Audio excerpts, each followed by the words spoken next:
Economic से related है। Question number 31 पे चलते हैं। 30 क्वेश्चन ऑलरेडी हो गए थे। Consider the following statement. First, reserve Bank of India keeps the cash reserve for all schedule bank. सही बात है। जो शेड्यूल बैंक जो है अपना एसआरआर के साथ रिजर्व करता है, आरबीआई के साथ में करता है। तो वो पहला हमारे पास है, issue of the new money is exclusive right RBI. सही बात है। जो अगर नई मनी को इशू करना है तो आरबीआई करेगा, कोई शेड्यूल बैंक तो कर नहीं सकता उसको।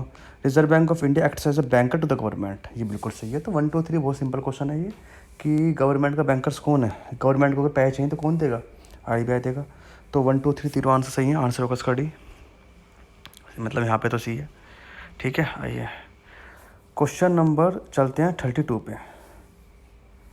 32 पे चलते हैं। Which of the following is a quantity method of the credit control in the India. तो क्वांटिटी मेथड, हम क्रेडिट कंट्रोल की बात करेंगे तो क्रेडिट हमारे पास क्वांटिटी मेथड क्या होता है, पहली बात तो ये समझने वाली बात है। दूसरी बात इसके अंदर क्या है कि जो क्रेडिट कंट्रोल होता है, जो क्रेडिट को कंट्रोल करना, उसे कहते हैं क्वांटिटी मेथड। वो मेथड जिसको हम क्रेडिट को कंट्रोल कर सकते हैं। तो regulation of the consumer credit ये नहीं है, रेशनलाइजिंग क्रेडिट ये भी नहीं है, डिस्काउंट रेट पॉलिसी ये है, ओपन मार्केट ऑपरेशन ये है। ओपन मार्केट ऑपरेशन से क्या होता है, जैसे मैंने ओपन मार्केट ऑपरेशन ओपन कर दिया और मैंने किसी को कुछ बेचा, तो हमने अपनी सिक्योरिटीज़ बेच दी, तो वहाँ से पैसा जो है मार्केट का वो हमारे पास आ गया। जब मार्केट का पैसा हमारे पास आ गया तो क्रेडिट हमारा कंट्रोल हो गया। इसके हिसाब से आपका 3 और 4 आंसर है। तो उसका आंसर है सी। अगर आप देखो तो क्रेडिट कंट्रोल क्या होता है, quantity method aim to control and cost and quality of the credit. It does not discriminate between the different sector and use of the credit. ठीक है, तो एक ऐसी पॉलिसी है जो क्रेडिट कंट्रोल करती है, उसे कॉस्ट को, उसे क्वालिटी को। तो 2-3 चीज़ होती हैं इसके अंदर, मेथड होते हैं। तो पहला है तो डिस्काउंट रेट पॉलिसी, पहला हमारे पास डिस्काउंट रेट पॉलिसी। दूसरा है ओपन मार्केट ऑपरेशन। तीसरा है वेरिएबल रिजर्व रेशो। फोर्थ है हमारे पास लिक्विडिटी एडजस्टमेंट फैसिलिटीज़ LAF और मार्जिनल स्टैंडिंग फैसिलिटीज़। तो इन पांचों को आप देख सकते हो, जब पेपर में आता है तो लगा टिक लगा देना। क्वेश्चन नंबर 33 पर चलते हैं। Which of the following is the measure of the control of the inflation. इनमें से ऐसा क्या है जिससे इन्फ्लेशन कंट्रोल हो जाएगा? फर्स्ट है हमारा increase in the GST rate on the commodities. सही बात है। अगर आप GST रेट बढ़ा दोगे तो सिंपल सी बात है, उसकी जो डिमांड है कम हो जाएगी। जब डिमांड कम हो जाएगी तो इन्फ्लेशन कंट्रोल में आ जाएगा। तो फर्स्ट हमारा सही है। Increase the transfer payment. देखो ट्रांसफ़र पेमेंट से कुछ नहीं होता। ट्रांसफ़र पेमेंट आपने करी, बेसिकली आपने सर्विस दे दी, तो उससे तो इन्फ्लेशन कम नहीं हुआ और ज़्यादा हो गया। जैसे आपने सर्विस दी तो आपने उसको पे भी तो करा होगा ना आदमी को काम करने के लिए। बस सरकार की ऑफिस के अंदर कोई एक आदमी बैठा है जो पेमेंट को पे कर रहा है, let he is working as a clerk. ठीक है, क्लरिकल जॉब है। तो ट्रांसफ़र पेमेंट उसने कर दी तो आपको क्या मिला? कुछ भी नहीं। तो इसलिए आंसर सेकंड नहीं होगा। Increase in the government stimulus package. तो गवर्नमेंट स्टिमुलस पैकेज अगर कर देगी तो होगा क्या कि डिमांड बढ़ जाएगी। डिमांड बढ़ जाएगी तो again it will increase the inflation. तो सेकंड एंड थर्ड तो हो नहीं सकता, तो आंसर इसका ओनली 1 होगा। 33 का आंसर ओनली 1 है। एक है हमारे पास capital gain ratio, capital gain tax. Capital gain tax क्या होता है? जब हम किसी कैपिटल को लेते हैं तो उस पर जो टैक्स हम देते हैं उसे कहते हैं कैपिटल गेन टैक्स। सिंपल सी भाषा में ये है। It is levied on the long term gains only. गलत है।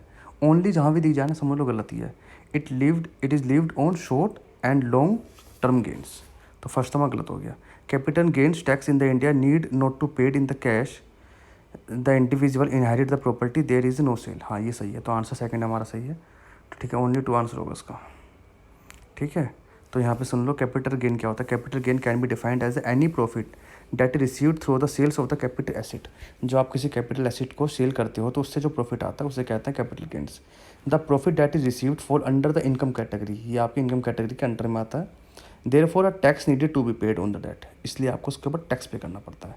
भाई जैसे आपने किसी प्रॉपर्टी को बेचा और जब बेचा तो आपके पास पैसा आया तो वो एज ए इनकम हुई आपकी, और उसके ऊपर टैक्स देना पड़ेगा। ऐसे बोलेंगे कैपिटल गेन टैक्स। ठीक है, the tax is paid in capital gain. It is either be long term and short term. ठीक है, तो उसका आंसर ओनली 2 होगा। 35 पे चलते हैं। हमारे पास 35 पे चलते हैं। With reference of the whole price WPI के बारे में बात। Consider the following statement. Mandi price for the agriculture commodities are taken into account while calculating WPI।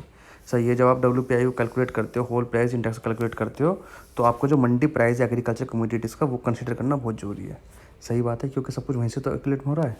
Second है WPI basket does not cover services. हाँ ये सर्विस थोड़ी ना होती है प्रोडक्शन होता है। सर्विसेज तो उसके बाद की स्टेज है, सेकंड स्टेज है। तो फर्स्ट एंड सेकंड दोनों सही हैं। ठीक है, आगे बढ़ जाते हैं। तो क्वेश्चन है हमारे पास 36। Which of the following statement best describe the tax credit, किसको हम टैक्स क्रेडिट बोलेंगे? तो आंसर इसका D, it is a sum that can be subtract from the total taxable payable tax and offset the overall liabilities. ठीक है, तो उसका answer है डी। सिंपल सी बात है, यहाँ पढ़ सकते हो आप। Tax credit is amount that offset the overall tax liability by the person. It is a basically that sum that can be subtracted from the total tax payable by the individual. Tax credit are different from the deduction as the deduction are applicable indirectly. That helps in reducing the base taxable amount of the individual. तो answer इसका D, simple सा question है। Question number 37 में चलते हैं। Which of the following categories of the people are exempted from the income tax, इनमें से ऐसी कौन सी कैटेगरी है जो टैक्स से इनकम टैक्स में नहीं लगाती? तो ठीक है, सही बात है। देखो जो नागालैंड, जो कुछ स्टेट हमारे ऐसे हैं जहाँ पे एसटी लोग रहते हैं, तो उनके इनकम को हम टैक्स नहीं लगाते। तो income of the member of the scheduled tribes who resides in the area of the state of the Nagaland. तो उसका आंसर है बच्चों ए। 37 का अच्छा क्वेश्चन है ये। 38 पे क्वेश्चन देखो आप, consider the following statement presently cash reserve ratio. देखो ये कह रहा है कि सीआर कितना, रेपो रेट कितना है। अब सीआर और रेपो रेट तो हमेशा बढ़ते रहते हैं। तो इसी हिसाब से ना आपने इसको अभी मत देखो इस क्वेश्चन को। तो ये क्वेश्चन जब आप देखना, जब आप पेपर से पहले 10-12 दिन पहले पेपर से पहले जाओगे तो आप एक शीट बना लेना कि भाई कैश रिजर्व कितना है इस बार का, एसएलआर हमारे पास कितना है ना, एलएफए कितना है, तो वहाँ से मिलेगा। वैसे इसका आंसर ओनली 1 हमारे पास, जो कैश रिजर्व से हमारे पास 4 नहीं है, कम है, और रेपो रेट भी हमारे पास 6 नहीं है, 0.6 है हमारे स्टैम्प पे। तो फर्स्ट है, तो फर्स्ट हमारा सही है। रेपो रेट हमारे स्टैम्प पे 4 है और हमारे पास रेपो रेट देखोगे तो हमारे पास 6 है। तो हमारे पास ओनली 1 आंसर हुआ। तो ये ये आपका डाटा अपडेटेड है नहीं है, तो इसलिए आप इसको छोड़ सकते हो क्वेश्चन को। 39 पे चलते हैं। Inflation are the India measured the using 2000 which of the following. आपको इन्फ्लेशन मेजर्ड करना है तो कैसे करोगे? देखो पहले इन्फ्लेशन हमारा 2014 तक WPI पे होता था, पर लेकिन अब CPI पे होता है, कंज्यूमर प्राइस इंडेक्स के साथ कंबाइंड होता है। याद कर लो, ये क्वेश्चन इंपॉर्टेंट है, बी आंसर है इसका। Whole price index are the main index of the measurement of the inflation in the India till April 2014 तक। ये जो हमारे पास जो मेजरमेंट होता था इन्फ्लेशन का इंडिया के अंदर, it totally based upon WPI। The RBI adopted the new consumer price index CPI combined is taken as key of the inflation. ठीक है, क्वेश्चन नंबर 40 देखो। Which among of the following can result in the demand pull inflation. Demand pull inflation मतलब क्या है? जब demand बढ़ गई, demand तो बढ़ रही है, पर लेकिन आउटपुट उतनी की उतनी है, तो इन्फ्लेशन क्या होगा? बढ़ जाएगा। भाई जैसे मान लिया कि किसी कोई प्रोडक्ट हमारे पास बहुत डिमांड में आ रहा है, जैसे मास्क की है, मास्क हमारा बहुत डिमांड में आ रहा है, पर लेकिन जब जो उसका प्रोडक्शन है वो सबसे कम है, तो क्या होगा? पहले मास्क 20 रुपये का था, अब 30 रुपये का बढ़ना शुरू हो जाएगा, फिर 40 का हो जाएगा। इसे कहते हैं डिमांड पुल इन्फ्लेशन। तो उसे देखो, पहला हमारे पास क्या रहा है, क्या डिमांड पुल इन्फ्लेशन से क्या होगा? Lower interest rate on the bank loans, increase in the subsidies and increase in the cost of the raw materials.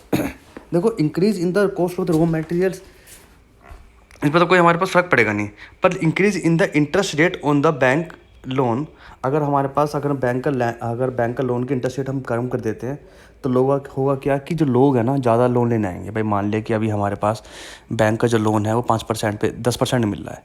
अब ऐसा हुआ कि उन्होंने कहा कि 8% पे ले लो, तो हर आदमी बुक करा देगा ना घर अपना, तो उसे बोलेंगे हम lower interest rate on the bank loan. तो ये क्या करके डिमांड पुल इन्फ्लेशन कर देगा। तो आंसर 1 हुआ। इंक्रीजिंग सब्सिडीज़ ही हमने बढ़ा दी, सब्सिडीज़ हम देते जा रहे हैं, तो हमारी डिमांड बढ़ जाएगी हमारी। ठीक है, increase in the cost of the raw material which is not directly connected to the demand pull inflation. तो इसका आंसर होगा 1 and 2। Thank you for the watching.